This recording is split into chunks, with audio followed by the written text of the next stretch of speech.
கர்த்தருடைய நாமம் மகிமைப்படுவதாக. ஆமென். ஹல்லேலூயா, ஹல்லேலூயா. இந்த காலை ஆராதனைக்கு வந்திருக்கிற உங்கள் யாவரையும் இயேசு கிறிஸ்துவின் இனிய நாமத்தினாலே நான் உங்களை வாழ்த்துகிறேன், வரவேற்கிறேன். கர்த்தருடைய நாமம் மகிமைப்படுவதாக. ஆமென். ஹல்லேலூயா. ஸ்தோத்திரம். கர்த்தர் நல்லவர். ஆமென். கடந்த 5 மாதத்தை கடக்க தேவன் நமக்கு உதவி செய்தார். ஆமென். இந்த 6வது மாதத்தின் முதலாவது நாளிலே நாம் தேவனுடைய சமூகத்திலே நாம் வந்து நிற்கிறோம். ஆமென். ஹல்லேலூயா. இதுவரைக்கும் கடந்து வந்தது அவருடைய சுத்த கிருபை. ஆமென். ஹல்லேலூயா. நம்முடைய தேவைகளை எல்லாம் சந்தித்தார். நம்முடைய பிரயாணங்களை வாய்க்க பண்ணினார். கையின் பிரயாசத்தை கர்த்தர் வாய்க்க பண்ணினார். ஆமென். ஹல்லேலூயா. சுகத்தோடு பலத்தோடு இந்த இடத்துல நம்மளை கொண்டு வந்து தேவன் நிறுத்தி இருக்கிறார். அதற்காக நாம் தேவனை நாம் மகிமைப்படுத்த வேண்டும். ஆமென். ஹல்லேலூயா. ஸ்தோத்திரம். நல்ல தேவனை பாடி ஆராதிக்க தேவன் நமக்கு உதவி செய்தார். ஆமென். ஹல்லேலூயா. ஆமென். ஸ்தோத்திரம். இந்த மாதத்தில் தேவன் நமக்கு கொடுத்த வாக்குத்தத்த வசனம் 46ஆம் சங்கீதம் 7ஆம் வசனமும் 11வது வசனமும். சேனைகளின் கர்த்தர் நம்மோடு இருக்கிறார், யாக்கோபின் தேவன் நமக்கு உயர்ந்த அடைக்கலமானவர். ஆமென். ஹல்லேலூயா. சத்தமே இல்லையே. ஆமென், ஆமென். ஹல்லேலூயா. ஸ்தோத்திரம். ஆமென். யாக்கோபின் தேவன் நமக்கு உயர்ந்த அடைக்கலமானவர்.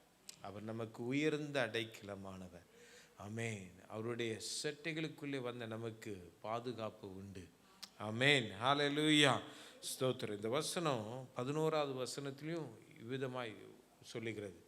ஆமென். 7வது வசனத்திலையும் 11வது வசனத்திலும் ஒரே வார்த்தை உபயோகிக்கப்பட்டிருக்கிறது. சேனைகளின் கர்த்தர் நம்மோடு இருக்கிறார்.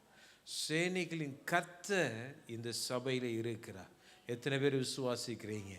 ஆமென். என்னோடு கூட சேர்ந்து கரங்களை உயர்த்தி ஆமென். ஹல்லேலூயா. அவரை கனப்படுத்துவோமா? ஆமென். சேனைகளின் கர்த்தர் நம்ம மத்தியில் இருக்கிறார். நீ சொல்லுங்க, சேனைகளின் கர்த்தர் என் பக்கத்தில் இருக்கிறார்.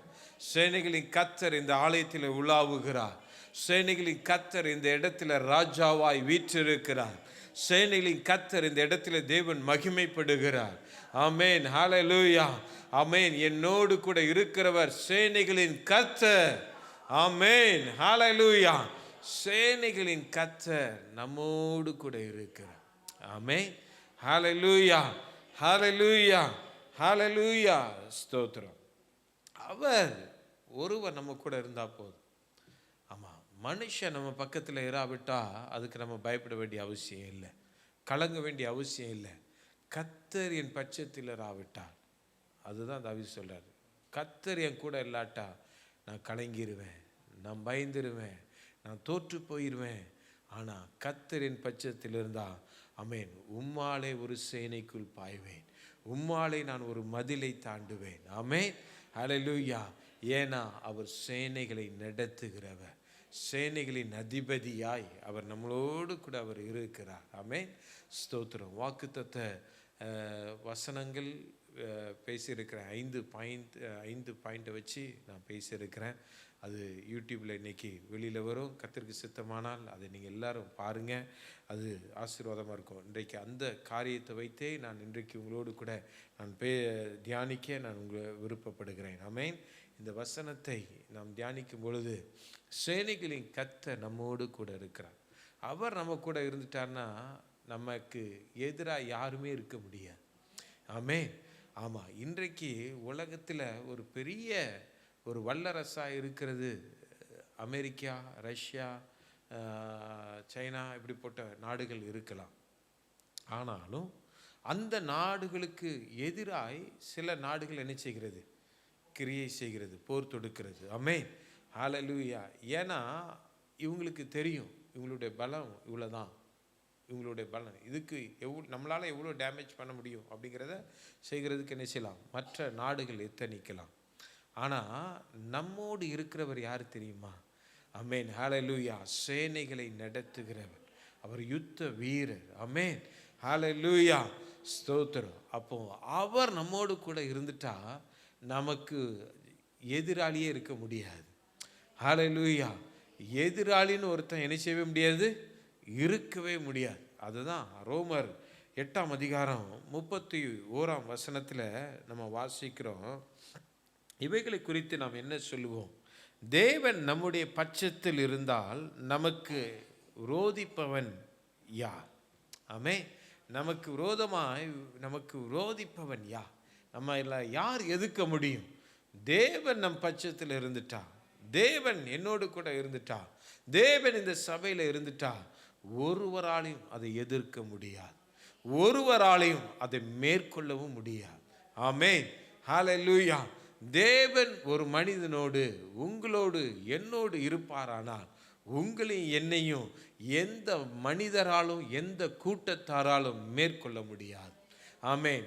தேவன் இந்த சபையில ராஜாவாய், சேனைகளின் கர்த்தராய் இந்த இடத்தில் அவர் வீற்றிருப்பார் என்றால் இந்த சபையை சத்துரு மேற்கொள்ள முடியாது. ஆமென், ஹல்லேலூயா.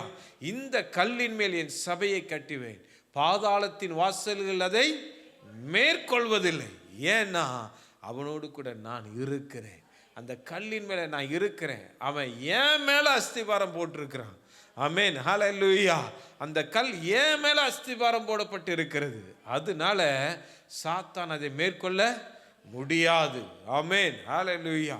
தேவன் நம் பட்சத்தில் இருந்தா நம்மளை யாருமே நிச்சய முடியாதான், எதிர்க்க முடியாது. ஆமென், ஹல்லேலூயா, ஹல்லேலூயா, ஸ்தோத்திரம். ஆமென். தேவன் நம் பட்சத்தில் என்ன செய்யணும், இருக்கணும். ஆமென், ஹல்லேலூயா, ஸ்தோத்திரம். தேவன் நம் பட்சத்தில் இருந்தால் நம்ம எதிர்க்க என்ன செய்ய முடியாது, யாராலும் எதிர்க்க முடியாது. ஆமென், ஹல்லேலூயா. ஆமென். தேவன் நம் கூட இருக்கிறார் என்பதை நாம் விசுவாசிக்கணும். அநேக இடங்களிலே நாம் தோற்று போகிறதற்கு காரணம் என்ன தெரியுமா? நம்முடைய அவிசுவாசம். நம்முடைய சூழ்நிலைமைகளை பார்த்து, நமக்கு எதிராய் நிற்கிறவர்களை பார்த்து நம்ம கலங்குகிறதுனால தான் நாம் அநேக இடத்துல தோற்று போகிறோம். ஆமென், ஹல்லேலூயா. இஸ்ரவேல் ஜனங்கள் கூட ஆமென் தேவனால் வாக்குத்தத்தம் பெறப்பட்டு அவர்கள் செங்கடலை இரண்டாய் பிளந்து வெட்டாந்தரையிலே கால்நடையாக அவர்கள் என்ன செய்தார்கள், நடந்து வந்தார்கள். தேவன் மேக ஸ்தம்பத்தினாலும் அக்கினி ஸ்தம்பத்தினாலும் அவர்களை நடத்தினார். ஆமென். தூதர்களின் அப்பமாகிய மன்னாவை அவர்களுக்கு என்ன செய்தார், புசிக்க கொடுத்தார். ஆமென். காடைகளை வரவழைத்தார், கண்மலையை பிளந்து தண்ணீரை அவர் உருவாக்கினார். ஆமென், ஹல்லேலூயா. ஆமாம், அவர்களை அற்புதமாய் அவர்களை நடத்தினார், போஷித்தார். வனாந்திரத்தில் பேரிச்ச மரங்களை உண்டு பண்ணி அவர்களுக்கு என்ன செய்தார், புசிக்க கொடுத்தார். ஆமென், ஹல்லேலூயா. அவர் நடத்துதல் அற்புதமாய் இருந்தது, அவர் நடத்துதல் அற்புதமாய் இருந்தது. ராஜாக்களை சங்கரிக்க, மேற்கொள்ள, ராஜ்யங்களை ஜெயிக்க, எரிகோ கோட்டைகளை விழத்தள்ள தேவன் அவர்களை கொண்டு அவர் கிரியை செய்தார். ஆமென், ஹல்லேலூயா, ஹல்லேலூயா. அப்படி நடத்திட்டு இருந்து வந்தும் அந்த வேவு பார்க்கறதுக்கு, தேவன் கொடுத்த வாக்குத்தத்தம் பண்ணப்பட்ட தேசத்துக்குள்ளே போகிறதுக்கு முன்னாடி வேவு பார்க்கறதுக்கு அனுப்பின ஜனங்கள் சொன்ன துர்ச்செய்தியை கேட்டு ஜனங்கள் என்ன செஞ்சாங்களாம், கலங்கினார்கள். அதுக்கு வசனத்தை என்னாகுமோ 14ஆம் அதிகாரத்தை நாம் வாசிப்போமானால் அந்த 1ஆம் வசனத்தில், அப்பொழுது சபையார் எல்லாரும் கூக்குரலிட்டு புலம்பினார்கள், ஜனங்கள் அன்று ரா முழுதும் அழுது கொண்டிருந்தார்கள். இஸ்ரேல் புத்திரர் எல்லாரும் மோசேக்கும் ஆரோனுக்கும் விரோதமாக முறுமுறுத்தார்கள். சபையார் எல்லாரும் அவர்களை நோக்கி, எகிப்திலே செத்து போனால் நலமாயிருக்கும், இந்த வனாந்திரத்திலே நாங்கள் செத்தாலும் நலம், நாங்கள் பட்டயத்தால் மடியும்படி எங்கள் பெண் ஜாதிகளும் பிள்ளைகளும் கொள்ளையாகும்படிக்கும் கர்த்தர் எங்களை இந்த தேசத்துக்கு கொண்டு வந்தது என்ன? எகிப்துக்கு திரும்பி போகிறதே எங்களுக்கு உத்தமம் அல்லவா அப்படின்னு சொல்லிட்டு, ஆமென், ஹல்லேலூயா, அவங்க முறுமுறுக்கிறாங்க, புலம்புறாங்க. ஆமாம், எங்களுக்கு ஒரு தலைவனை உண்டாக்கிட்டு நாங்கள் திரும்ப என்ன செஞ்சிடலாம், எகிப்து தேசத்துக்கு போயிடலாம் அப்படின்னு சொன்னாங்க. ஆமென், ஹல்லேலூயா. தேவன் நடத்தி வந்த விதத்தை மறந்து இன்றைக்கு அநேகர் ஆமென் புலம்புகிறதுனால தான் அவர்கள் தோற்று போகிறார்கள். ஜனங்கள் தோற்று போகிறதற்கு காரணம் என்ன அப்படின்னா, சேனைகளின் அதிபதி நம்மோடு கூட இருக்கிறார் என்பதை அறியாததினாலே, பார்வோனினுடைய சேனையை சிவந்த சமுத்திரத்துக்குள்ளே அமிழ்த்தினவர் நம்மோடு கூட இருக்கிறார் என்பதை அவர்கள் அறியாததினாலே, எமோரியரையும் மோவாபியரும் ஆமென் எல்லாரையும் முறியடித்தவர் நம்மளோடு கூட இருக்கிறார் என்பதை அவர்கள் அறியாததினாலே, ஆமென் ஹல்லேலூயா, ஆமென் ஸ்தோத்திரம். கர்த்தர் நல்லவர் என்பதை ருசித்து பாருங்கள். அவர் மேல் நம்பிக்கையாயிருக்கிற மனுஷன் பாக்கியவான். யாரெல்லாம் இந்த வார்த்தைக்கு நம்பிக்கையாக இருக்கிறார்களோ அவர்கள் எல்லாம் பாக்கியவான்கள் என்பதாய் வேதம் சொல்லுகிறது. கர்த்தர் நம்மோடு கூட இருக்கிறார். யாக்கோபின் தேவன் நமக்கு உயர்ந்த அடைக்கலமானவர் என்று நீங்களும் நானும் நம்புவோமானால், ஆமென், நாம் தான் பாக்கியவான்கள். ஆமென் ஹல்லேலூயா. இந்த வாக்கு தத்துவம் எனக்குரியது அப்படின்னு சொல்லி நம்ம அதை பிடித்து கொள்வோமானால், ஆமென், தேவன் நமக்காக காரியங்களை வாய்க்க பண்ணுவார். இந்த காரியங்களை கேட்ட பொழுது ஆரோனும் மோசேயும் அவங்க பாதத்தில் முகங்குப்புற விழுந்தாங்களாம். ஆமென். இப்படிலாம் சொல்லாதீங்க. தேவன் எவ்வளவு மகா பெரிய தேவன், எப்படிப்பட்டவராய் அவர் நம்மளை நடத்தினார், எப்படிப்பட்டவராய் நம்மோடு அவர் கூட இருந்தார்.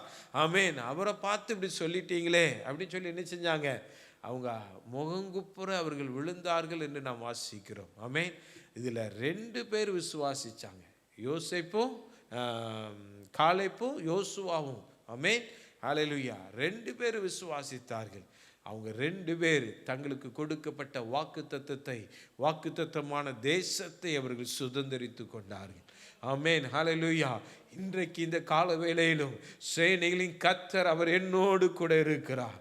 ஆமென் ஹல்லேலூயா. யாக்கோபின் தேவன் எனக்கு உயர்ந்த அடைக்கலமானவர் என்று நீங்கள் விசுவாசிப்பீர்களானால், அந்த தேவன் இன்றைக்கு உங்களோடு கூட இருந்து செய்ய போகிற பயங்கரமான காரியங்களை உங்கள் கண்கள் காணும், உங்கள் காதுகள் கேட்கும். உங்களுக்கென்று வைத்திருக்கிற வாக்குத்தத்தத்தை நீங்கள் சுதந்தரித்துக் கொள்வீர்கள். ஆமென் ஹல்லேலூயா, ஹல்லேலூயா, ஹல்லேலூயா. ஆமென். இஸ்ரவேலின் தேவன் அவர் நம்மளோடு கூட இருக்கணும். ஆமென் ஹல்லேலூயா. 2 நாளாகமம் 13ஆம் அதிகாரத்தில் 12ஆம் வசனத்தில் நம்ம வாசிக்கிறோம். ஆமென் ஹல்லேலூயா ஸ்தோத்திரம். Thank you Lord. 2 நாளாகமம் 13ஆம் அதிகாரம் 12ஆம் வசனத்தில் அபியா சொல்றாரு, இதோ தேவன் எங்கள் சேனாதிபதியாய் எங்களோடு கூட இருக்கிறார். ஆமென் ஹல்லேலூயா. அபியா ராஜா இஸ்ரவேல் ராஜாவை பார்த்து, யெரொபெயாமை பார்த்து அவர் சொல்றாரு, ஆமென் ஹல்லேலூயா, ஆமென் ஹல்லேலூயா, இதோ எங்கள் சேனாதிபதியாய் எங்களோடு கூட இருக்கிறார். உங்களுக்கு விரோதமாக பூரியைகளை பெருந்துணியாய் முழக்குகிற ஆசாரியர்களும் இருக்கிறார்கள். இஸ்ரவேல் புத்திரரே, உங்கள் பிதாக்களின் தேவனாகிய கர்த்தருக்கு விரோதமாக யுத்தம் பண்ணாதீங்கள். செய்தால் உங்களுக்கு அது என்ன செய்யாது? சித்திக்காது. ஆமென். இந்த அபியா ராஜா யூதா ராஜா. ஆமென். அவன் யாரை பார்த்து சொல்றான்னா, இஸ்ரவேல் ராஜாவை பார்த்து சொல்றான், இஸ்ரவேல் கோத்திரத்தாரை பார்த்து சொல்றான். வாக்குத்தத்தம் பண்ணப்பட்டவர்களை, அழைக்கப்பட்டவர்களை, தெரிந்து கொள்ளவர்களை பற்றி அவன் சொல்றான். ஆமென். ஒரு கூட்டம் தெரிந்து கொள்ளப்பட்ட கூட்டமாய் இருந்தாலும் கர்த்தருக்கு பிரியமில்லாமல் நடந்தால் உன் காரியம் சித்திக்காது. ஆமென். யார் கர்த்தருக்கு பயந்து அவர் வேதத்தின்படி நடந்து அவர் கட்டளைகளை காத்து கொள்கிறார்களோ அவர்களோடு தான் இஸ்ரவேலின் சேனைகளின் அதிபதி இருக்கிறார். ஆமென் ஹல்லேலூயா, ஹல்லேலூயா. இந்த அபியா ராஜா சொல்றாரு, ஆமென் ஹல்லேலூயா, இஸ்ரவேல் புத்திரரே, உங்கள் பிதாக்களின் தேவனாகிய கர்த்தருக்கு விரோதமாக யுத்தம் பண்ணாதீங்கள். செய்தால் அது உங்களுக்கு என்ன செய்யாது? சித்திக்காது. ஆமென். இதோ தேவன் எங்கள் சேனாதிபதியார் எங்களோடு கூட இருக்கிறார். ஆமென் ஹல்லேலூயா. கூட்டம் பெருங்கூட்டமா இருக்கலாம். ஆமென் ஹல்லேலூயா. கூட்டம் பெருங்கூட்டமா இருக்கலாம். ஆனா தேவனுக்கு பிரியமில்லாமல் ஒரு கூட்டம் எழும்புமானால் தேவன் அவர்களோடு கூட இருக்க மாட்டார். ஒரு சிறு கூட்டமாக இருந்தாலும் தேவனுக்கு பயப்படுகிற பயம் இருக்குமானால், ஆமென், அந்த கூட்டத்தோடு, அந்த சபையோடு தேவன் இருப்பார். ஆமென், ஹல்லேலூயா. உலக ஜனங்களுக்கு முன்பதாக நீங்களும் நானும் அற்பமாய் காணப்படலாம். ஆனால் தேவனுக்கு முன்பதாக பயப்படுகிறவர்களாய், வாக்கு தத்தத்தை சுதந்திரிக்கிறதற்கு அதை நம்புகிறவர்களாய் இருப்போமானால் தேவன் நம்மோடு கூட இருப்பார் என்று இந்த வேத வசனம் சொல்லுகிறது. ஆமென், ஹல்லேலூயா. தேவன் நம்மோடு கூட இருக்கிறார். ஆமென், ஹல்லேலூயா. ஆமென். அவர் சொன்னது தான். அவர் சொன்னது ஒரு நாளும் பொய்யா போகாது. மத்தேயு 28ஆம் அதிகாரம் 20வது வசனத்தில் ஆண்டவர் எடுத்துக்கொள்ளப்படுவதற்கு முன்பதாக அவர் சொல்றாரு, இதோ உலகத்தின் முடிவு பரியந்தம் சகல நாட்களிலும் நான் உங்களோடு கூட இருக்கிறேன். ஆமென். சகல நாட்களிலும் ஒரு நாள் கூட நான் உன்னை விட்டு விலகினது கிடையாது. ஒரு நாள் நான் உன்னை கைவிட்டது கிடையாது. ஒரு நாள் நான் உன்னை மறந்தது கிடையாது. ஆமென், ஹல்லேலூயா. ஆமென். ஒவ்வொரு நாளும் நான் உன்னோடு கூட இருக்கிறேன்.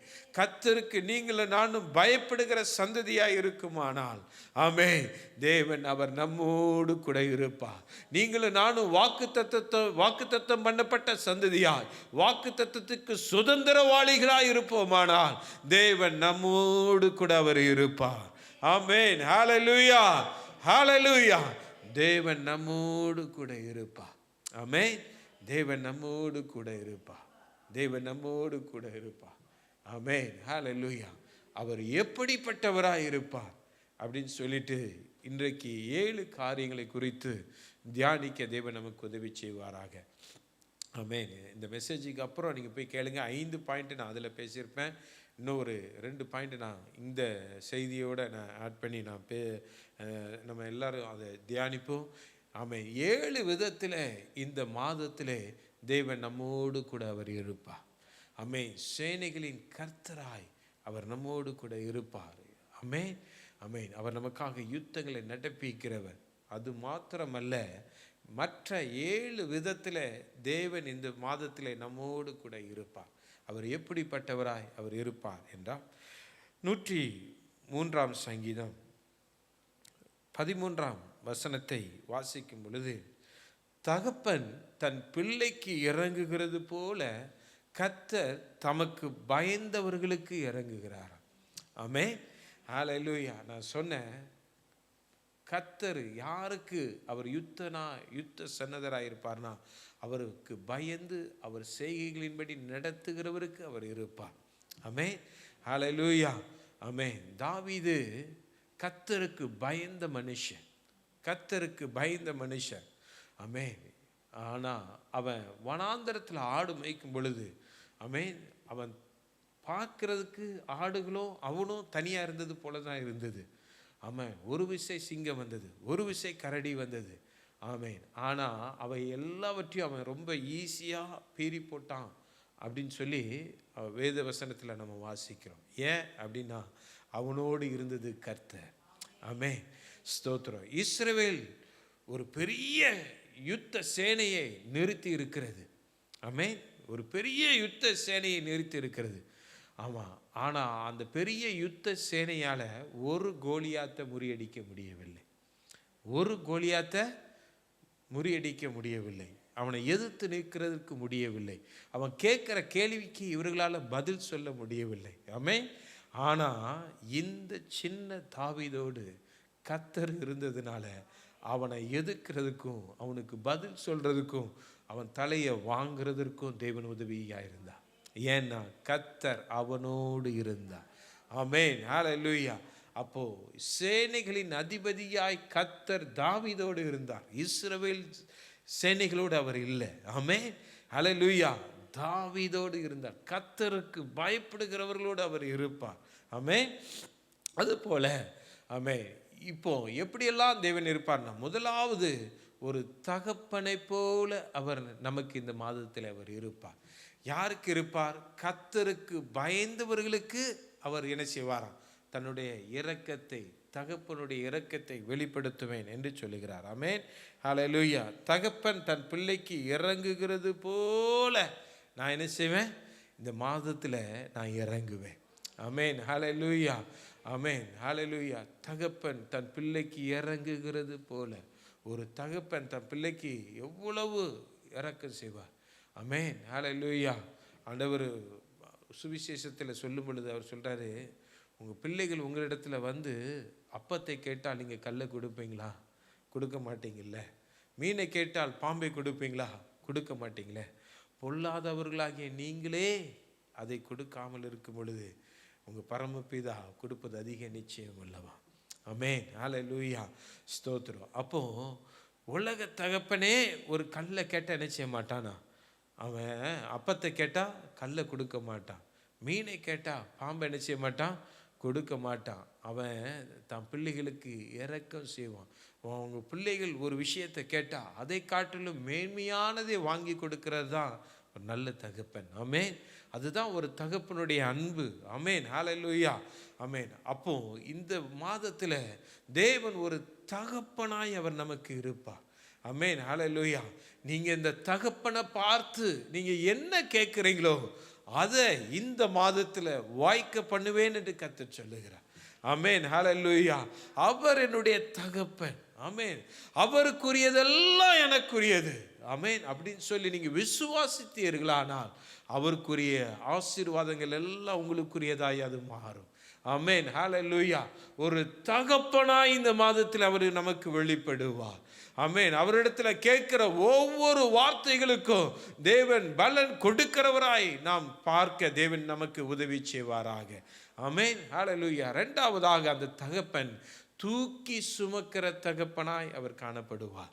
ஆமென், ஹல்லேலூயா. உபாகமம் 1ஆம் அதிகாரம் 31ஆம் வசனத்தை வாசிக்கும் பொழுது, ஒரு மனிதன் தன் பிள்ளையை சுமந்து கொண்டு போவது போல நீங்கள் இவ்விடத்துக்கு வருகிற வரைக்கும் நடந்த வழிகள் எல்லாவற்றிலும் உங்கள் தேவனாகிய கர்த்தர் உங்களை சுமந்து கொண்டு வந்ததை கண்டீர்களே.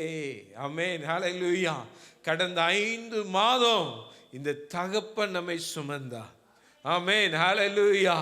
5 மாதம் எல்லாரும் அறிக்கை எடுங்க பார்ப்போம். கரங்களை உயர்த்தி, என் கூட சேர்ந்து கரங்களை உயர்த்தி, கடந்த 5 மாதம் இந்த தகப்பன் என்னை சுமந்தார். இந்த தகப்பன் என்னை சுமந்தார். இந்த 6வது மாதமும் அவரே என்னை சுமப்பார். அவரே என்னை சுமப்பார். அவர் என்னை சுமக்கிற தகப்பனாய் அவர் இருப்பார். ஆமென், ஹல்லேலூயா. அவர் என்னை சுமக்கிற தகப்பனாய் இந்த மாதத்தில் அவர் இருப்பார். ஆமென், ஹல்லேலூயா. ஒரு பிள்ளையை ஒரு தகப்பன் தோளின் மேல் சுமக்கிறது போல தேவன் நம்மை சுமப்பார்.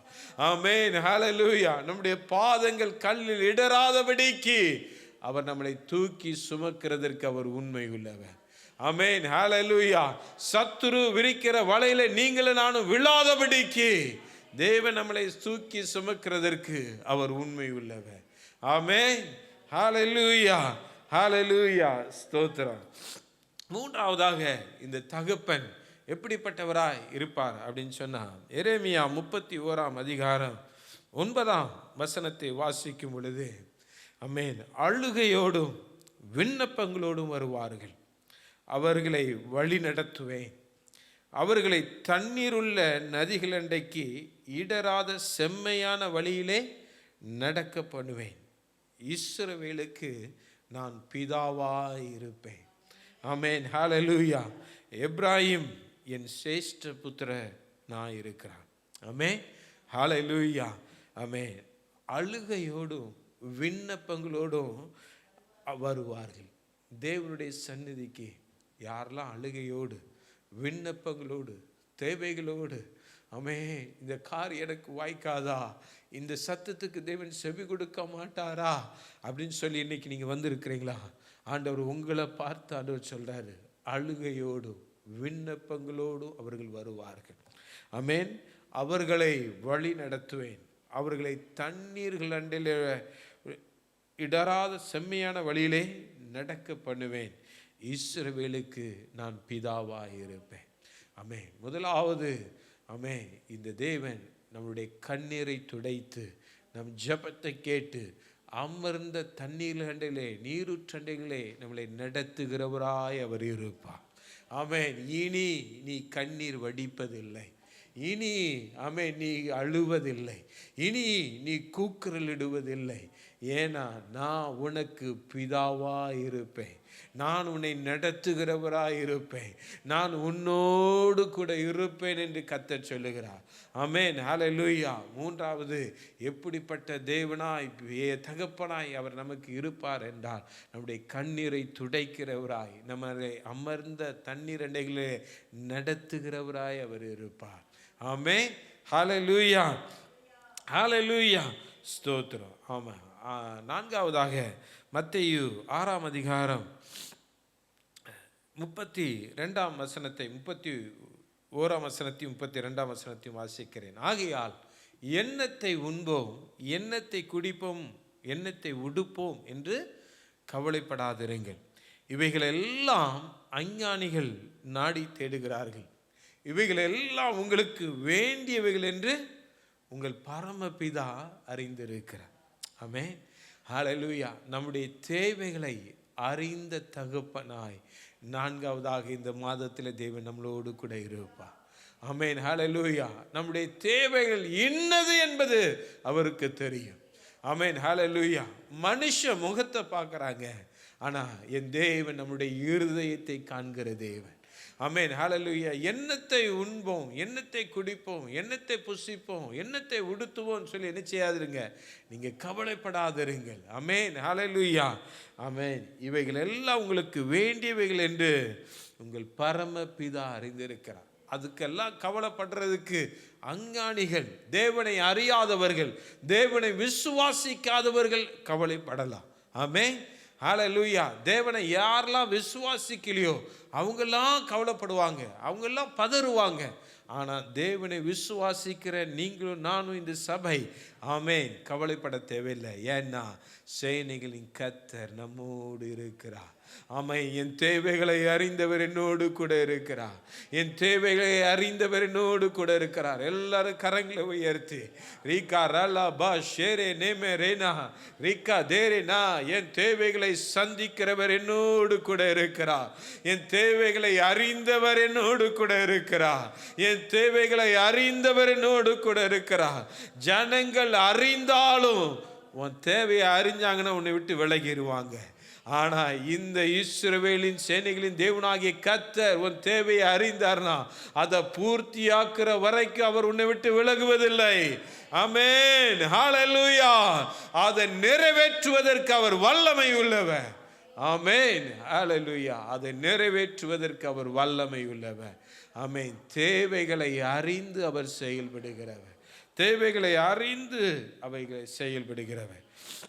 ஆமென். 8வது வசனத்தில் வாசிக்கிறோம், உங்கள் பிதாவை நோக்கி நீங்கள் வேண்டிக் கொள்கிறதற்கு முன்னமே அது உங்களுக்கு இன்னது தேவை என்று அவர் என்ன செய்திருக்கிறார், அறிந்திருக்கிறார். ஆமென், ஆமென், ஹல்லேலூயா. அவர் அறிகிற தகப்பன்.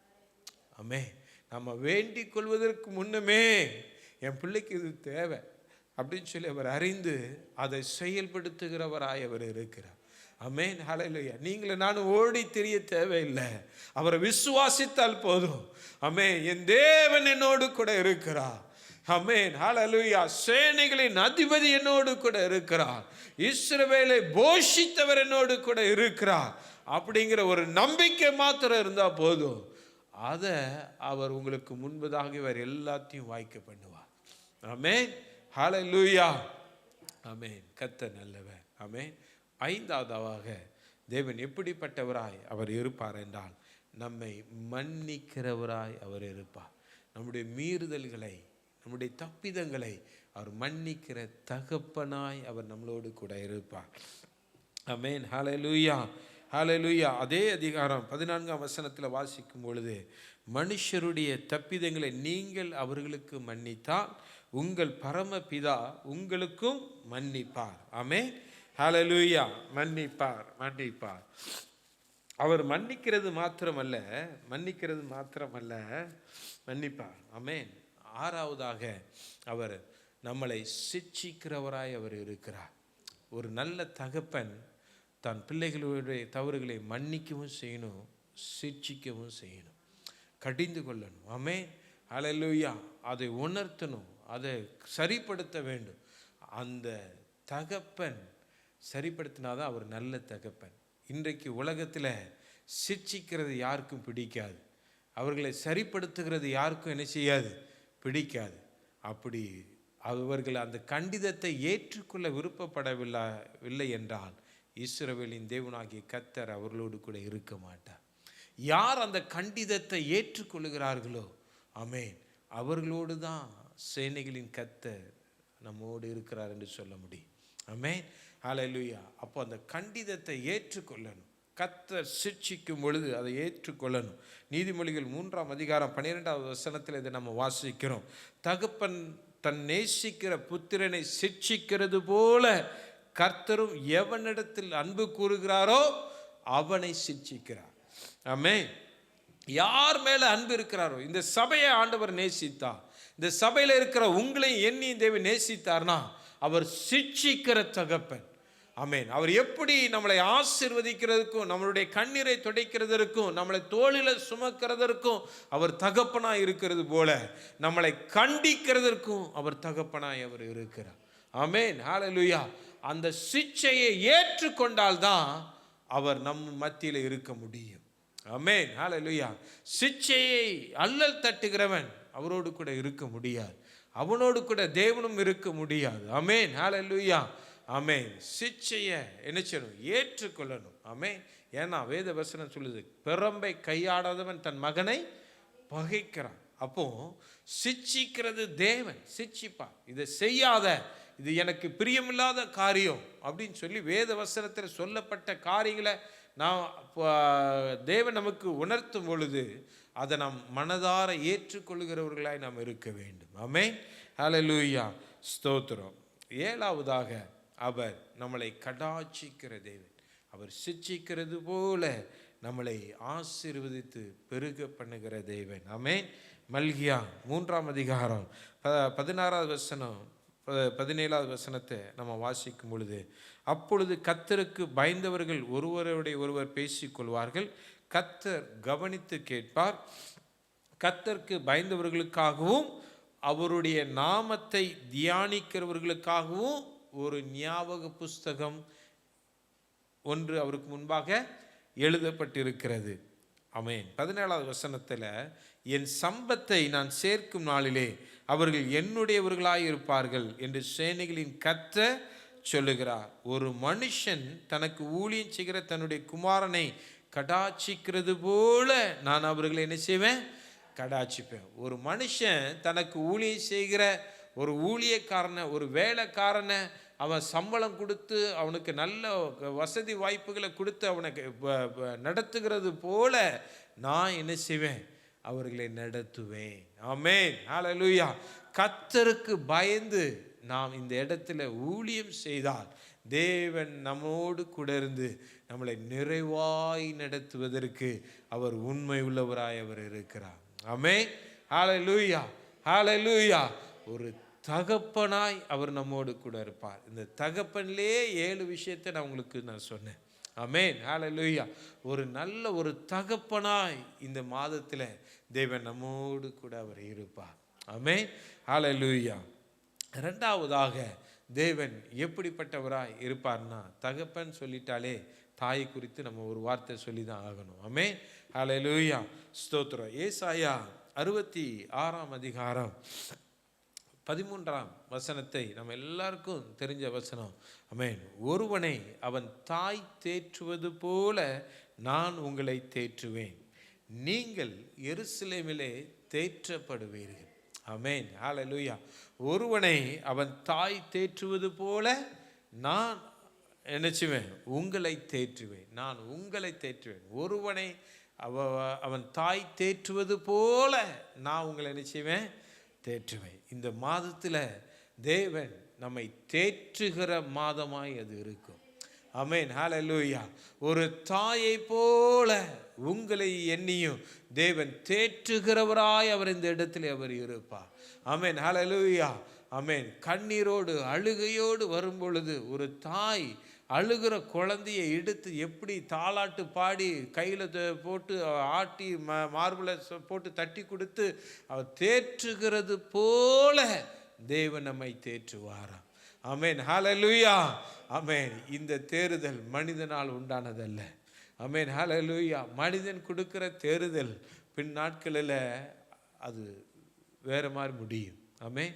இன்றைக்கு தேற்றுகிறது போல, ஆற்றுகிறது போல, தேறுதலான வார்த்தைகளை சொல்லுகிறது போல இருக்கலாம். ஆனால் நாளைக்கு அது ஊசி போல நம்முடைய இருதயத்தை குத்துகிறதாய் அது மாறும். ஆமென். ஹல்லேலூயா. ஆனால் இந்த தகப்பன், இந்த தாய், ஆமென், ஹல்லேலூயா, ஆமென், அவர் தேற்றுவார் என்றால் நாம் நிச்சயமாய் தேற்றப்படுகிறவர்களாக இருப்போம். அதில் பரிபூர்ணமான தேறுதல் உண்டு, பரிபூர்ணமான ஆறுதல் உண்டு. ஆமென். பரிபூர்ணமான ஆறுதல் உண்டு. ஆமென். ஆமென். ஸ்தோத்திரம். ஏசாயா 51 அதிகாரம் 3 வசனத்தை வாசிக்கும் பொழுது, கர்த்தர் சீயோனுக்கு ஆறுதல் செய்வார், அவர் அதன் பாழான ஸ்தலங்களை எல்லாம் தேறுதல் அடைய செய்து அதன் வனாந்தரத்தை ஏதேனை போலவும் அதன் அவாந்தர வெளியை கர்த்தரின் தோட்டத்தை போலவும் ஆக்குவார். சந்தோஷமும் மகிழ்ச்சியும் துதியும் கீத சப்தமும் அதில் உண்டாயிருக்கும். ஆமென். அவர் தேற்றும் பொழுது உங்களுக்கும் எனக்கும் என்ன சம்பவிக்கும் அப்படின்னு சொன்னால், அதன் அவாந்தர வெளியை கர்த்தரின் தோட்டத்தை போல, ஆமென், அவர் தேற்றும் பொழுது அந்த தோட்டத்துக்குள் அவர் உலாவுகிறவராய், தன்னுடைய மகிழ்ச்சியை வெளிப்படுத்துகிறவராய், சந்தோஷமும் துதியும் கீத சப்தமும் அந்த இடத்துல என்ன செய்யும்? வெளிப்படுத்துகிறவராய் அவர் இருப்பார். ஆமென். ஹல்லேலூயா. அவருடைய தேர்தலுக்குள்ள சந்தோஷம் உண்டு, அவருடைய தேர்தலுக்குள்ள ஒரு மகிழ்ச்சி உண்டு. ஆமென். அவர் தேர்தலுக்குள்ள ஒரு துதி உண்டு. அவர் தேற்ற ஆரம்பிச்சார்னா நம்ம துதிக்க ஆரம்பிச்சிருவோம். ஆமென். ஹல்லேலூயா. ஆமென். அவர் தேற்ற ஆரம்பிச்சார்னா நம்ம துதித்து அவரை கீத சத்தத்தை, நம்மளுடைய சத்தத்தை உயர்த்தி நம்ம பாட ஆரம்பிச்சிருவோம். ஆமென். ஹல்லேலூயா. ஹல்லேலூயா. ஹல்லேலூயா. நம்மளை தேற்றுகிற ஒரு தாயாய் அவர் என்ன செய்வார்? நம்மளோடு கூட இருப்பார். ஆமென். ஹல்லேலூயா. அதுக்கு ஒத்த வசனம் ஏசாயா 65 அதிகாரம் 18 வசனம் 19 வசனத்தை வாசிக்கிறேன். நான் சிருஷ்டிக்கிறதுனாலே, நான் அந்த தேறுதலை செய்கிறதுனாலே, நான் ஒரு காரியத்தை, ஒரு கிரியையை நடப்பிக்கிறதுனாலே, அதை உருவாக்குகிறதுனாலே நீங்கள் என்றென்றைக்கு மகிழ்ந்து களி கூர்ந்திருங்கள். இதோ எருசலேமை களி கூறுதலாகவும் அதன் ஜனத்தை மகிழ்ச்சியாகவும் சிருஷ்டிக்கிறேன். நான் எருசலேமில் களி கூர்ந்து என் ஜனத்தின் மேல் மகிழ்ச்சியாய் இருப்பேன். அழுகையின் சத்தமும் கூக்குரின் சத்தமும் இனி அதில் இனி கேட்கப்படுவதில்லை. இந்த சபையை குறித்து அவர் சொல்லுகிற வார்த்தை, எருசலேமில் நான் அதை களி கூற பண்ணுவேன். ஆமென். ஹல்லேலூயா. நான் தேற்ற ஆரம்பிச்சிட்டேன்னா இந்த எருசலேம் என்கிற சபை, ஆமென், எருசலேம் என்கிற தேவனுடைய பிரசன்னம், ஆமென், ஹல்லேலூயா, அது களி கூறுதலை உங்களுக்குள்ளே கொண்டு வரும்.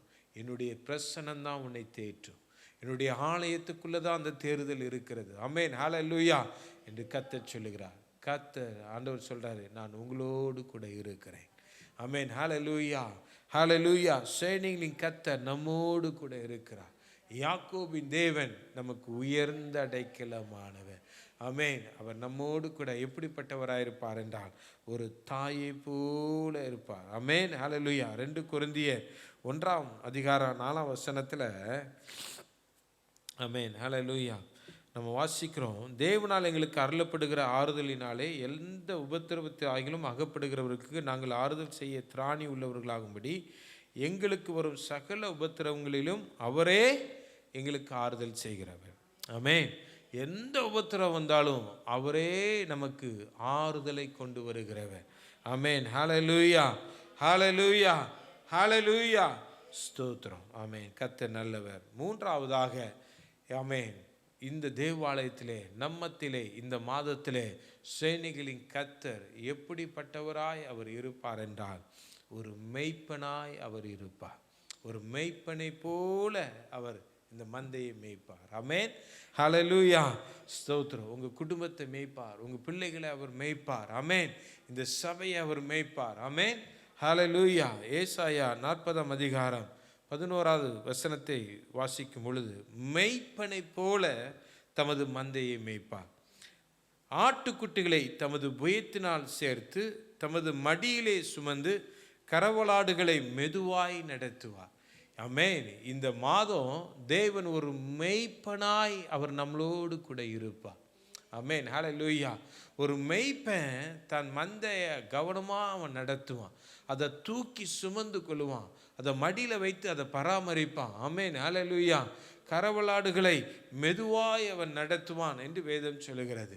இந்த மாதத்தில் தேவன் நம்மை ஒரு மெய்ப்பனாய் இருந்து நம்மை நடத்துவார். ஆமென். ஹல்லேலூயா. ஆமாம், நமக்கு எப்போ ஆகாரம் தேவை, எப்போ சுகம் தேவை, எப்போ பாதுகாப்பு தேவை, எப்போ நமக்கு மற்ற காரியங்கள் தேவை அப்படிங்கிறத அறிந்து தேவன் நம்மளை நடத்துவதற்கு அவர் உண்மை உள்ளவராய் அவர் இருக்கிறார். ஆமென். இந்த மாதத்தில் ஒரு மெய்ப்பனை போல அவர் நம்மை மேய்த்து நடத்துவார். ஆமென். ஹல்லேலூயா. நம்மளை தாக்குவதற்கு, நம்மளை பீறிப்படுவதற்கு சிங்கங்கள் வந்தாலும், கரடிகள் வந்தாலும், சத்துரு எந்த வழியாக வர்றதுக்கு முயற்சி பண்ணாலும், ஆமென், நம்மளை வேலியடைத்து நம்மளை பாதுகாத்து கொள்வதற்கு அவர் உண்மை உள்ளவராய் அவர் இருக்கிறார். ஆமென். ஹல்லேலூயா. அவருடைய கோலும் தடியும் நம்மை தேற்றும். ஆமென். ஹல்லேலூயா. ஒரு மெய்ப்பனாய் அவர் இருப்பார். ஆமென். ஹல்லேலூயா. அவர் நமக்கு மெய்ப்பனாக இருக்கணும்னா நம்ம அவருடைய ஆடுகளாக இருக்கணும். ஆமென். ஹல்லேலூயா. இந்த மாதத்தில் இந்த வாக்குத்தத்தம் நிறைவேறணும்னா தேவனுக்கு நம்ம ஒரு நல்ல ஆடுகளாக இருக்கணும். அப்போ எப்படி நம்ம நல்ல ஆடாக இருக்க முடியும் அப்படின்னா, யோவான் 10ஆம் அதிகாரம் 27ஆம் வசனத்தில் நம்ம வாசிக்கிறோம், என் ஆடுகள் என் சத்தத்திற்கு செவி கொடுக்கிறது, நான் அவைகளை அறிந்திருக்கிறேன், அவைகள் எனக்கு பின் செல்லுகிறது. ஆமென். ஹல்லேலூயா. ஆமாம் ஆமாம். அப்போது அவர் சத்தத்தை இந்த மாதத்தில் அவர் தொனிக்க பண்ணுவார். ஒரு மெய்ப்பனாய் இருந்து நம்மளை பாதுகாக்கிறவர் மாத்திரமல்ல, தன்னுடைய சத்தத்தை, தன்னுடைய சத்தியத்தை அவர் வெளிப்படுத்துகிறார். ஆமென். ஹல்லேலூயா. அந்த சத்தத்தை தொனிக்கும் பொழுது, அந்த சத்தியத்தை வெளிப்படுத்தும் பொழுது அவர் சொல்றாரு, என் ஆடுகள் என் சத்தத்தை அறிந்திருக்கும். ஆமென். ஹல்லேலூயா. செவி கொடுக்கிறது. என் ஆடுகள் என் சத்தத்திற்கு செவி கொடுக்கிறது. அப்போ அந்த சத்தியத்திற்கு யார் செவி கொடுக்கிறார்களோ, யாருடைய மனது இடம் கொடுக்கிறதோ அவர்கள் தான் அவருடைய ஆடுகளாக இருக்க முடியும். ஆமென். அவர்களுக்கு தான் அவர் மெய்ப்பனாகவும் இருக்க முடியும். ஆமென். ஹல்லேலூயா. ஸ்தோத்திரம். அப்போ செவி கொடுக்கிற ஆடா நீங்களும் நானும் இருக்கணும். ஆமென். ஆண்டவர்கிட்ட கையை உயர்த்தி, ஆண்டவரே நான் செவி கொடுக்கிற ஆடா இருப்பேன்ப்பா, நான் செவி கொடுக்கிற ஆடா இருப்பேன், உங்கள் சத்தத்துக்கு நான் கீழ்ப்படுகிறவனா நான் இருப்பேன், உடைய சத்தியத்துக்கு நான் கீழ்ப்படுகிறவனா இருப்பேன். ஆமே, நீர் எனக்கு ஒரு நல்ல மெய்ப்பெண் ஆண்டவரே, நீர் எனக்கு ஒரு நல்ல மெய்ப்பெண். ஆமென். என்னை நீங்கள் கஷ்டமான பாதையில் நீங்கள் நடத்த மாட்டீங்க. நீங்கள் என்னை நடத்துறது என்னை பாதாளத்துக்கு கொண்டு போகிறதுக்கு இல்லை, என்னை நித்தியத்துக்கு கொண்டு போகிறது இருக்கு. அதனால நீங்கள் எனக்கு நல்ல போதனையை நீங்கள் போதிப்பீங்க. அந்த போதனைக்கு நான் செவி கொடுப்பேன் ஆண்டவரே, நான் செவி கொடுப்பேன் ஆண்டவரே. உம்முடைய கோலும் தடி என்னை தேற்றணும் ஆண்டவரே. ஆமென். ஹல்லேலூயா. ஆண்டவரே உம்முடைய வசனம் என்னை புடமிடணும், உம்முடைய வசனம் என்னை புடமிடணும், உம்முடைய சத்தத்துக்கு நான் கீழ்ப்படியணும், நான் அதன்படி நாங்கள் நடக்கணும் ஆண்டவரே. ஆமென். ஹல்லேலூயா. அதன்படி நடந்தா ஆண்டவர் சொல்றார் 28ஆம் வசனத்தில், நான் அவைகளுக்கு நித்திய ஜீவனை கொடுக்கிறேன். ஆமென். அவைகள் ஒரு காலம் கெட்டு போவதில்லை, ஒருவனும் அவைகளை என் கையிலிருந்து பறித்து கொள்வதும் இல்லை. அவைகள் என் சத்தத்துக்கு செவி கொடுத்தால், ஆமென், சத்தியத்துக்கு கீழ்ப்படிந்தால், கர்த்தருக்கு பயப்படுகிற பயம் இருக்குமானால், ஆமென், ஹல்லேலூயா, நான் அவைகளுக்கு நித்திய ஜீவனை கொடுப்பேன். ஆமென், ஹல்லேலூயா. ஒரு நல்ல மெய்ப்பனா இந்த மாதத்தில் தேவன் நம்மோடு கூட இருப்பதற்கு காரணம் நமக்கு நித்திய ஜீவனை கொடுக்கும்படியா. ஆமென், ஹல்லேலூயா, ஹல்லேலூயா. நித்திய ஜீவனை நம்ம பெற்றுக்கொள்ளணும்னா அவருடைய கரத்துக்குள்ளே நம்ம அடங்கி இருக்க வேண்டும், அவருடைய சத்தத்துக்கு செவி கொடுக்க வேண்டும். ஆமென், ஹல்லேலூயா. ஆமென். அவருக்கு கீழ்ப்படிய வேண்டும். ஆமென். அப்படி கீழ்ப்படிந்து நடப்போமானால் ஒரு நல்ல மெய்ப்பனாய் அவர் இந்த மாதத்திலே அவர் நம்மோடு கூட அவர் இருப்பார். ஆமென், ஹல்லேலூயா, ஹல்லேலூயா, ஹல்லேலூயா. ஆமென். அவர் சத்தத்துக்கு நம்ம செவி கொடுக்கணும். மத்தேயு 17ஆம் அதிகாரத்தில் இந்த சத்தத்துக்கு செவி கொடுக்கணும் அப்படிங்கிற காரியத்தை தியானிக்கும் பொழுது ஆண்டவர் இந்த வார்த்தையை என் கண்களில் இது காட்டினார். ஆமென். மலையில் யோவானும் பேதுருவும் யாக்கோபும் என்ன செய்கிறாங்க? போகிறாங்க, ஆண்டவரோடு கூட போகிறாங்க, ஜெபிக்கும்படியாக போய் தனித்து இருக்கிறாங்க. அங்கே அவர்கள் மத்தேயு 17ஆம் அதிகாரம் 1ஆம் வசனத்தில் வாசிக்கிறோம். அவர்கள் கூட்டிக் கொண்டு தனித்திருக்கும்படி உயர்ந்த மலையின் மேல் போய் அவர்களுக்கு முன்பாக மறுரூபமானார். அவர் முகம் சூரியனைப் போல பிரகாசித்தது, அவர் வஸ்திரம் வெளிச்சத்தை போல வெண்மையாயிற்று. ஆமென், ஹல்லேலூயா. அப்பொழுது மோசேயும் எலியாவும் அவரோட பேசுகிறவர்களாக அவர்களுக்கு காணப்பட்டார்கள். அப்பொழுது பேதுரு இயேசுவை நோக்கி, ஆண்டவரே, நாம் இங்கே இருக்கிறது நல்லது. உமக்கு சித்தமானால் இங்கே நமக்கு ஒரு கூடாரமும் மோசேக்கு ஒரு கூடாரமும் எலியாவுக்கு ஒரு கூடாரமுமாக 3 கூடாரங்களை போடுவோம். அப்படி ஏன்னா அவ்வளவு மகிமை உள்ளவராய் அவர் இருந்தார். அவர்களுக்கு முன்பதாக மறுரூபமானார் என்று வேதம் சொல்லுகிறார். ஆமென். இந்த இடத்துல அவர் மறுரூபமானவராய் அவர் இருக்கிறார். ஆமென், ஹல்லேலூயா. ஒரு மெய்ப்பனாய் அவர் இருக்கிறார். 5வது வசனம், அவன் பேசுகையில் இதோ ஒளியுள்ள மேகம், ஒரு மேகம் அவர்கள் மேல் நிழலிட்டது. இவர் என்னுடைய நேசகுமாரன், இவரில் பிரியமாய் இருக்கிறேன், இவருக்கு செவி கொடுங்கள். ஆமென் என்று அந்த மேகத்திலிருந்து ஒரு சத்தம் உண்டாயிட்டு. ஆமென். இவர் மேலே நான் பிரியமாக இருக்கிறேன், நீங்கள் இவருக்கு செவி கொடுங்க. ஆமென். அவர் நம்முடைய தகப்பனாய் இருப்பார். ஆனால் அவருக்கு நாம் செவி கொடுத்தால் அந்த மகிமையை நாமும் அடைவோம், அந்த நித்தியத்தை நாமும் பெற்றுக்கொள்வோம். ஆமென், ஹல்லேலூயா. அவர் நமக்கு நல்ல மெய்ப்பனாய் இருப்பது எதற்கு தெரியுமா? நம்மளை நித்தியத்துக்குள்ளே கொண்டு போய் சேர்ப்பதற்காக. ஆமென், ஹல்லேலூயா. நித்தியத்துக்குள்ளே கொண்டு போய் சேர்க்கிறதற்காக. நல்ல மெய்ப்பெண் மற்ற காரியங்களிலிருந்து தன்னுடைய ஆடுகளை தப்பு வைத்து ஆமென் நித்தியத்துக்குள்ளே கொண்டு போய் சேர்ப்பான். அதற்கு ஆடுகள் மெய்ப்பனுடைய சத்தத்தை அறிந்திருக்க வேண்டும். ஆமென். மெய்ப்பன் சொல்லுகிறது சரிங்கிறத புரிந்து இருக்க வேணும். மெய்ப்பனுக்கு எதிர்த்து பேசி வீம்பு பாராட்டி பேசினா அவர்கள் நித்தியத்துக்குள்ளே பிரவேசிக்க முடியாது. ஆமென், ஹல்லேலூயா. கேட்குற சத்தியத்துக்கு கீழ்ப்படிந்தாதான் நித்தியத்தை நம்ம என்ன செய்ய முடியும்? சுதந்திரத்துக்குள்ள முடியும். ஆமென், ஹல்லேலூயா, ஸ்தோத்திரம். ஆமென். யோவான் 16ஆம் அதிகாரம், மத்தேயு 16ஆம் அதிகாரம் 24 வசனத்தில் நம்ம வாசிக்கிறோம். ஆமென், ஹல்லேலூயா, ஸ்தோத்திரம். அப்பொழுது இயேசு தம்முடைய சீஷர்களை நோக்கி, என்னை ஒருவன் பின்பற்ற வர விரும்பினால் தன்னைத்தானே வெறுத்து தன் சிலுவை எடுத்துக்கொண்டு பின்பற்ற கடவன். இந்த மெய்ப்பனை பின்பற்றுகிறது கொஞ்சம் கடினமாக இருக்கும். இந்த மெய்ப்பனை பின்பற்றுகிறது கொஞ்சம் கடினமாக இருக்கும். மற்ற மெய்ப்பன் போல இருக்காது, ஒரு வேளை மற்ற சபைகளைப் போல இருக்காது, மற்ற மந்தையை போல இருக்காது. அங்கே ஆடல் பாடல் கொண்டாட்டம் எல்லாம் இருக்கலாம், அங்கே ஒரு பக்கம் குடி வெறி மற்ற காரியங்கள் இருக்கலாம். அப்படி இருக்கும் பொழுதே சத்துரு வந்து சைடில் பிடிங்கிட்டு என்ன செஞ்சிருவான்? ஓடிடுவான். ஆனால் இங்கே சிற்சை இருக்கும், வசனம் இருக்கும், கண்டிதம் இருக்கும். ஆமென். அப்போ கீழ்ப்படிதல் இருக்கும், அடக்கம் இருக்கும். அப்போ இருக்கும். அங்கே இருக்கும் பொழுது அந்த நித்தியத்தை பெற்றுக்கொள்வதற்கு அது ஏதுவாக இருக்கும். உபத்திரவம்தான், ஆனாலும் ஆமென் நாம் அவரை உண்மையாய் பின்பற்ற வேண்டும். அதுதான் இந்த வசனத்தில் நம்ம வாசிக்கிறோம். மத்தேயு 16:24 இயேசு தம்முடைய சீஷர்களை நோக்கி, என்னை ஒருவன் பின்பற்றி வர விரும்பினால் தன்னைத்தானே வெறுத்து தன் சிலுவை எடுத்துக்கொண்டு என்னை பின்பற்றி வர கடவன்.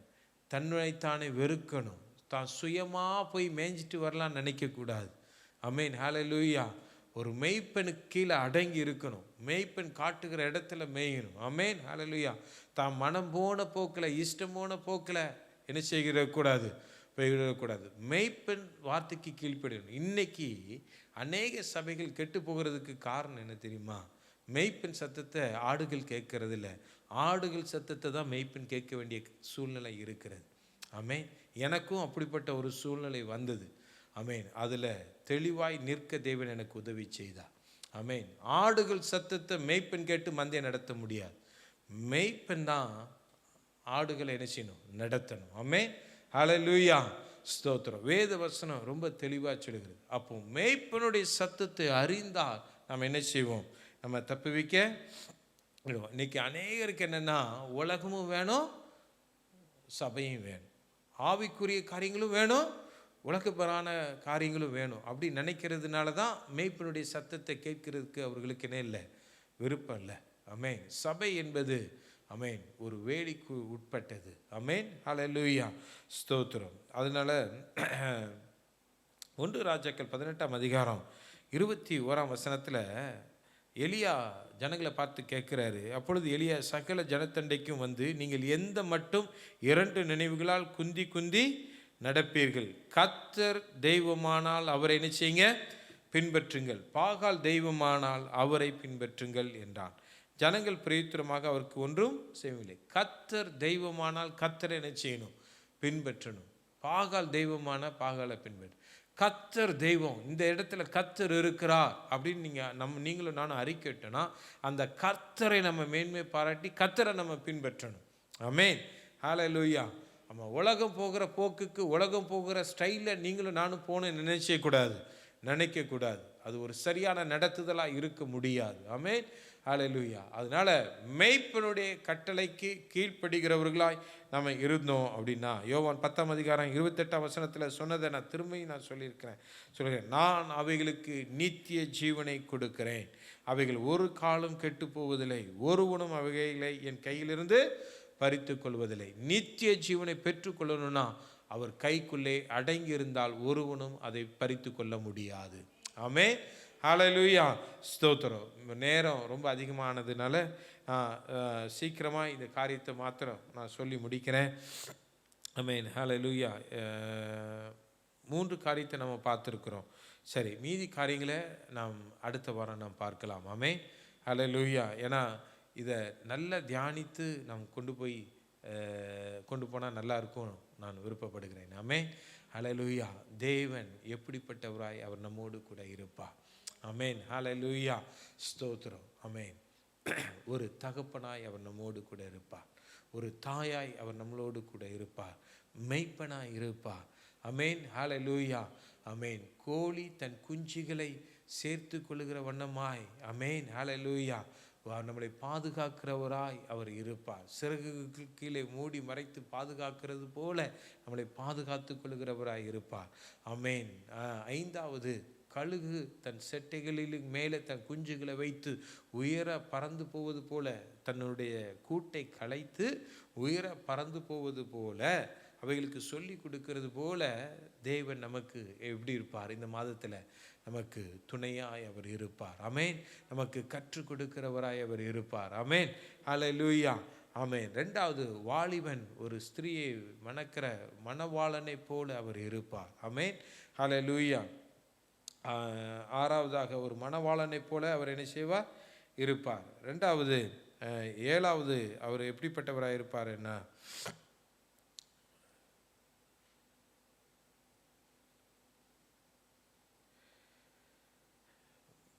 ஓகே, ஒரு மணவாளன் மணவாட்டின் மேலே மகிழ்ச்சியாய் அவர் என்ன செய்வார்? இருப்பார். வாலிபன் கன்னியை விவாகம் பண்ணுவது போல அவர் நம்ம மேலே அவர் இருப்பார். மணவாளன் மணவாட்டின் மேல் மகிழ்ச்சியாய் இருப்பது போல நம்ம மேல் அவர் மகிழ்ச்சியாய் அவர் இருப்பார். ஆமென். ஹல்லேலூயா. அவ்விதமாய் தேவன் இந்த மாதத்திலே நம்மளை நடத்துவாராக. நம்ம எல்லாரும் எழும்பி தேவனுடைய பிரசன்னத்தில் நின்று கொண்டு இருக்கிற வேளையிலே ஆமென். இப்பொழுது கர்த்தருடைய பந்திக்கு நேராய் நாம் கடந்து செல்லலாம். இப்பொழுது முதலாவதாக நாம் அப்பமும் ரசமும் பரிமாறப்படும். அதை பெற்றுக்கொண்டு உங்களுடைய ஸ்தானத்தில் நீங்கள் நில்லுங்க. பிரதர் வந்து 1 கொரிந்தியர் 11ஆம் அதிகாரத்திலிருந்து சில பகுதிகளை வாசித்து அவர்கள் நமக்கு ஆலோசனையாக சில காரியங்கள் சொன்ன பின்பதாக நாம் எல்லாரும் இணைந்து ஜெபித்து அந்த காரியத்தை நம்ம என்ன செய்யலாம்? நாம் அந்த பந்திக்குள்ளாய் நம்ம கடந்து செல்லலாம்.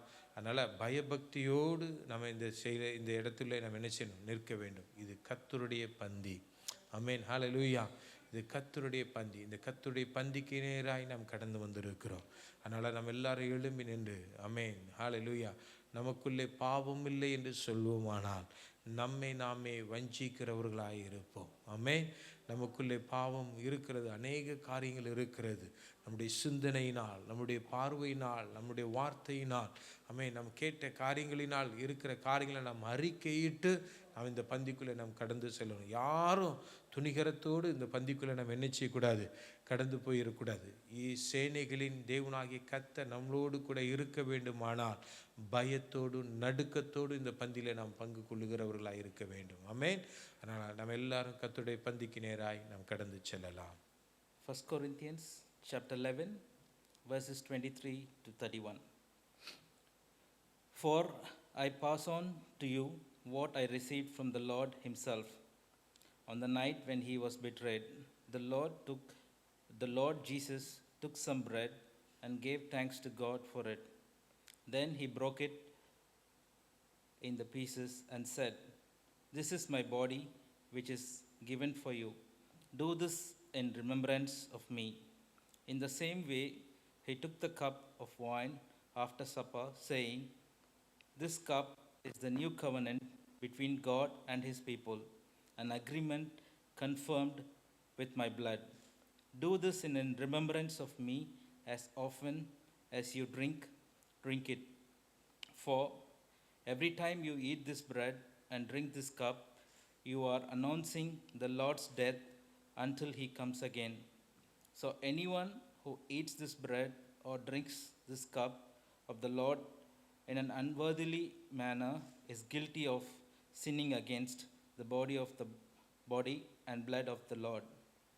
That is why you should examine yourself before eating the bread and drinking of the cup.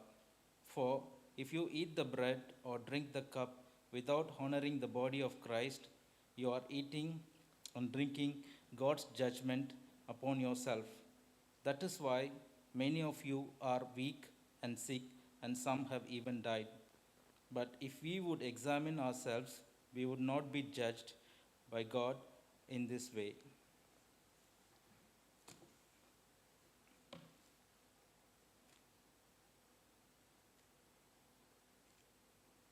Few thoughts about this passage and why we take part in the Holy Communion.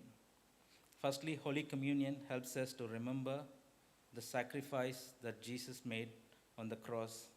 Paul tells us to examine ourselves to see if we are in the strong faith and believe in the sacrifice that Jesus made for us on the cross.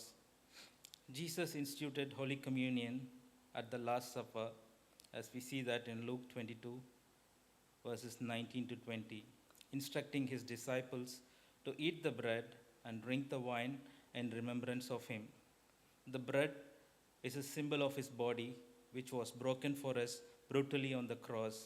The wine is a symbol of his blood that was shed in forgiveness of our sins. This makes the Holy Communion a memorial of Christ's death and a proclamation of his resurrection. Secondly, the Holy Communion brings spiritual nourishment and unity with Christ. It gives us an opportunity to check our true relationship in the church.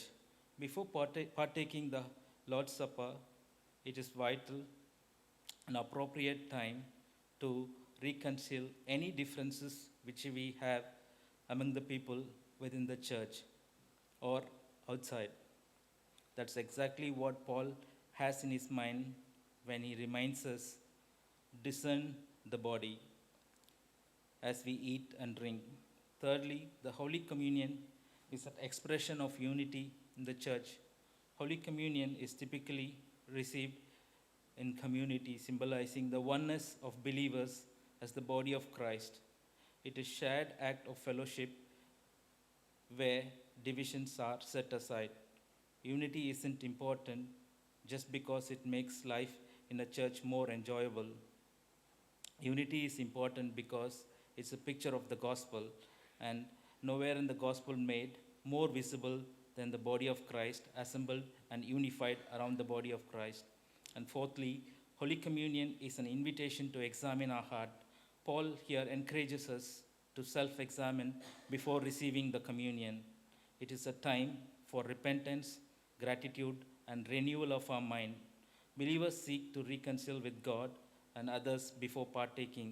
It also helps us to remind ourselves about our sins and where we stand now before taking part in the Holy Communion. It is a powerful reminder of our forgiveness. We are seeing something that represents what Jesus did for us long ago. As we eat the bread, we remember what man does not. As Jesus said, live by bread alone. The Lord's Supper bridges the gap between what is temporary and reminds us of what is eternal that is yet to come. We partake in the Holy Communion in anticipation of the Christ's return. When we take the Holy Communion, it reminds us of the future return of Jesus and the heavenly banquet that we are promised. Jesus took this meal remarkably serious, as it was one of the final acts of his earthly ministry. And that is the reason Paul took this seriously, and he advises the church. In summary, we should take the Holy Communion to obey Jesus' command, remember his sacrifice, be spiritually renewed, grow in his holiness, express unity with other believers, look forward to his return. Let's pray. Dear Jesus, thank you for this wonderful day. Thank you for helping us to remember the sacrifice that you made for our sins on the cross.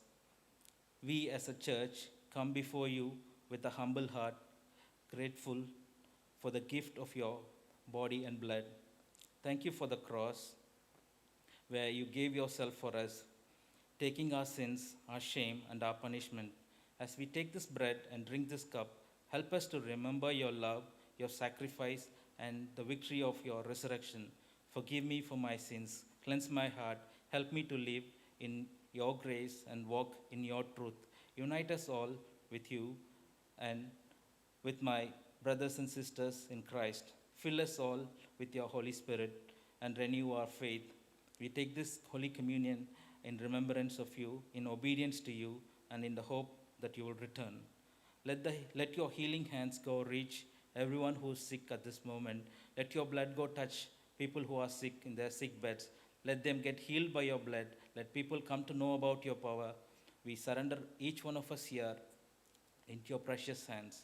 In Jesus' name we pray. Amen.